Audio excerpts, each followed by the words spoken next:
थोड़ा ध्यान लगाकर सुनना। हरतालिका तीज शिव महापुराण की कथा ही नहीं, आप जो तीज करते हो, हरियाली करो चाहे सातुड़ी करो, उस तीज की महत्वता क्या है, इस हिंगोली की शिव महापुराण की कथा में अपने को समझना है कि उसकी मूल तत्वता, उसकी महत्वता है क्या, उसका महत्व क्या है।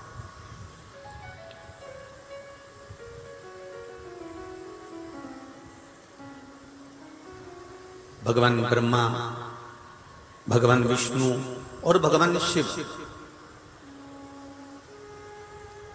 इन तीनों की जो अर्धांगिनियां, ब्रह्माणी, लक्ष्मी और पार्वती,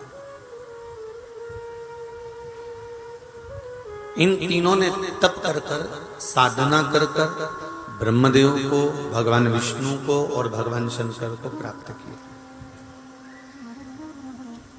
और तीनों ने प्राप्त कर कर तीनों देवताओं से वर मांगा कि वर हमको ऐसा दीजिए कि हमारे तप साधना का फल नारी को तीज के दिन प्राप्त हो जाए। अब देखिए जरा, एक ही व्रत से, एक ही उपवास से उसको संपूर्ण तप साधना का फल प्राप्त हो रहा है, संपूर्ण तप साधना का फल उसको मिल रहा है मात्र एक व्रत से।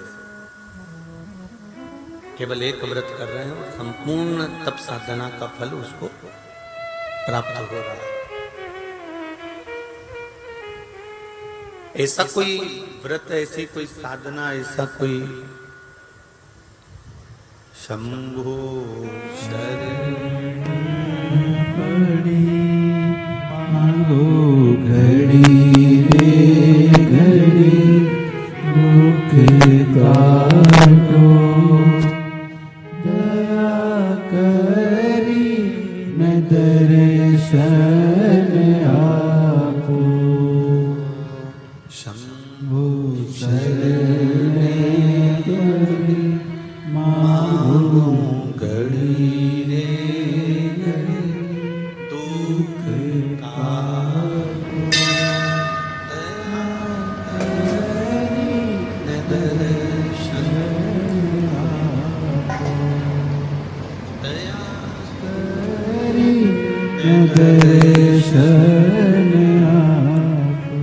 तो ब्रह्माणी ने ब्रह्मदेव से मांगा, लक्ष्मी जी ने भगवान विष्णु से मांगा, पार्वती जी ने भगवान शिव से मांगा कि ऐसा वर दे दीजिए जिस वर से एक ही व्रत करने से संपूर्ण फल की प्राप्ति हो जाए, संपूर्ण फल मिल जाए। ऐसा एक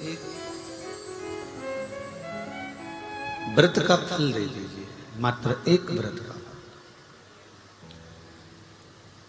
अब देखिए, हरियाली तीज करने वाली माताएं थोड़ा ध्यान से सुनना।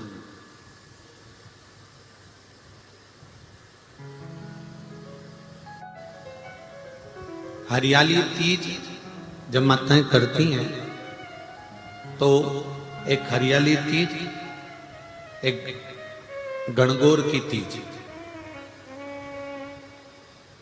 ये दो तीज के व्रत ऐसे होते हैं जिसमें जब माताएं करती हैं तो उस समय पर उमा, ब्रह्माणी और लक्ष्मी, इन तीनों की आराधना का फल उसको केवल एक व्रत से प्राप्त हो जाता।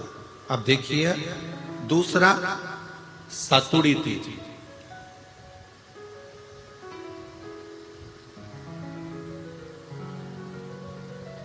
इसमें उमा और महेश्वर, उमा और महेश, ब्रह्माणी और लक्ष्मी, इन चार के व्रत तप का फल एक साथ सातुड़ी तीज के दिन प्राप्त हो जाता। अब एक आती है हरतालिका तीज। आप लोग करते हो हरतालिका? यहाँ लोग करते कि नहीं करते? करते हैं यहाँ पे हरतालिका? कौन कौन करता है? जरा हाथ उठाओ तो जरा। अरे सभी करते हो, रखो रखो, बहुत बढ़िया, बहुत अच्छी बात। एक आती है हरतालिका तीज। इस तीज का व्रत माता पार्वती बेलवृक्ष के आनंद के साथ में फुलेरा बनाकर करती है, और जिसमें इस हरतालिका में माता पार्वती जी के जितने जन्म पहले हुए हैं, माता पार्वती का जन्म तो 52वें नंबर का, 52 नंबर पे माता पार्वती का जन्म है। इससे पहले तो माता के 51 जन्म पहले हो चुके हैं, 51 जन्म माता पार्वती का पहले हो चुके हैं। तो वो जितने जन्म माता पार्वती पूर्व में ले चुकी हैं, ब्रह्माणी जितनी बार ब्रह्मदेव के साथ में विराजमान हो चुकी हैं, इंद्राणी जितनी बार इंद्र के साथ विराजमान हो चुकी हैं, और लक्ष्मी चाहे वो राधा के रूप में हो, चाहे वो रुक्मणी के रूप में हो, चाहे वो सतभामा के रूप में हो, चाहे वो यमुना के रूप में हो, चाहे वो गंगा के रूप में हो, जितनी बार माता लक्ष्मी ने रूप धारण करे हैं वो सब रूप में,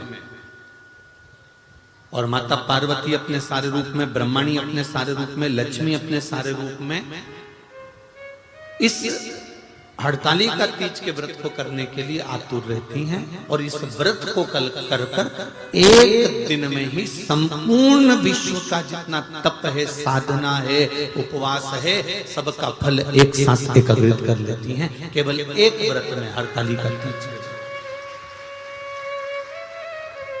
अब एक बात ध्यान से सुनिएगा, सारे व्रत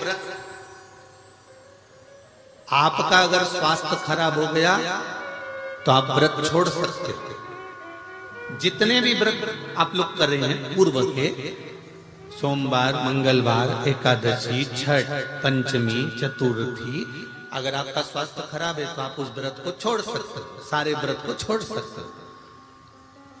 पर तीज का जो व्रत होता है,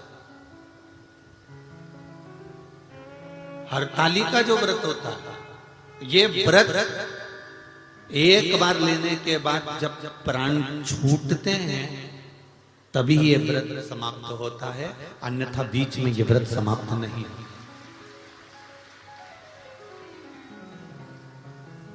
ये व्रत समाप्त होता ही नहीं। अगर शरीर से नहीं बनता कि अब हमारी अवस्था हो गई, अब शरीर से नहीं बन रहा है, तो भले एक पहर की पूजन कर कर, एक पहर का नियम धारण कर कर, एक पहर का स्मरण कर कर, एक पहर का पूजन कर धारण करो, और उसके बाद में भले आप थोड़ा सा जो भी आपको लेना है वो कर लो, पर इस व्रत को करना ही पड़ता है। इस व्रत का नियम ही यही है। इस व्रत पार्वती मैं तुम्हें प्राप्त हुआ हूं, यह हरतालिका तीज के व्रत का फल है। शिव जी कहते हैं पार्वती जो नारी हरतालिका तीज के व्रत का स्मरण करती है, फुलेरा जो बांधा जाता है उसमें 5 माला से ज्यादा माला लटकना चाहिए, 5 से कम नहीं। कितनी? जैसे माला जो लटकाते हो वो 5 से ज्यादा होना चाहिए। 5 तो जया, विषहरा, शामली बारी, दौतली, देव, इससे अधिक होगी चलेगा, पर इससे कम फुलेरे के अंदर माला नहीं होना चाहिए महाराज। दूसरा, फुलेरा जहां हरतालिका व्रत हो वहीं पर बांधा जाता है।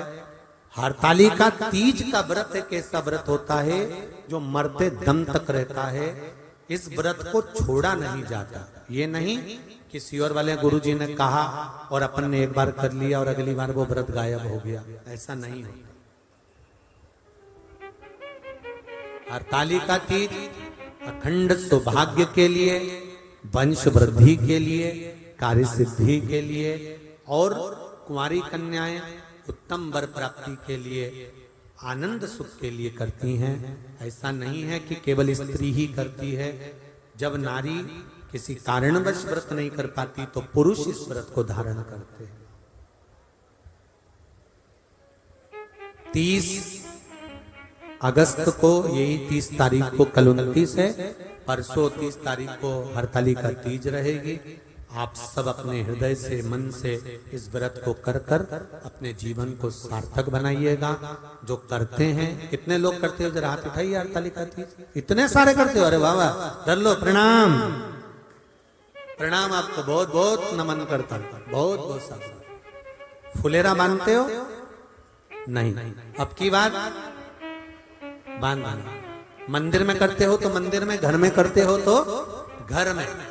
फुलेरा वंश की वृद्धि करता है, फुलेरा अखंड सौभाग्य देता है, फुलेरा मन की कामना को पूर्ण करता है। जो बेटियां जिनका विवाह नहीं हो रहा हो या बेटे जिनका विवाह नहीं हो रहा हो, वो 7 स्थान पर कहीं फुलेरा बंधा हो तो फोन लगाकर पूछना कहाँ बंधा है, वहां का दर्शन करना।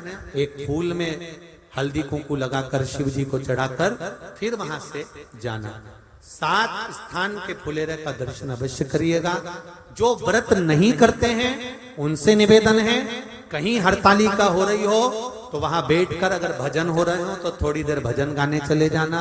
अपने मोहल्ले में, कॉलोनी में, सोसाइटी में कहीं हरतालिका तीज का व्रत हो रहा हो तो 2-4 मिनट जाकर दर्शन जरूर करना, जिससे भोलेनाथ आपका अखंड सौभाग्य करे और आपके मन की कामना पूर्ण करे।